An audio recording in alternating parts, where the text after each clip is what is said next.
வீட்டில் செய்வினை எதிரிகள் தொல்லை ஜாஸ்தியாக இருக்குது, அடக்கவே முடியல, எங்களுக்கு கஷ்டம் ரொம்ப வருது அப்படின்னா இந்த எளிய பரிகாரத்தை நீங்கள் செஞ்சிட்டே வாங்க. கண்டிப்பாக செய்வினை எதிரி தொல்லை விலகும். என்ன பண்ணுறீங்கன்னா, ஒரு வெள்ளை கலர் துணி எடுத்துக்கோங்க.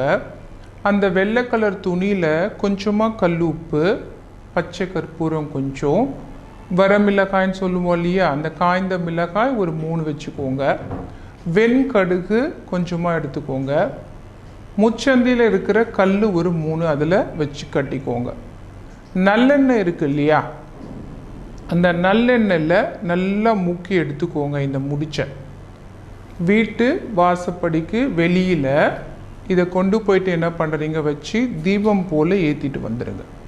இப்படி நீங்கள் ஏற்றிக்கிட்டே வரீங்க அப்படின்னா கண்டிப்பாக உங்களிடம் இருக்கக்கூடிய அந்த செய்வினை பிரச்சனைகள், எதிரிகள் தொல்லை கண்டிப்பாக இருக்க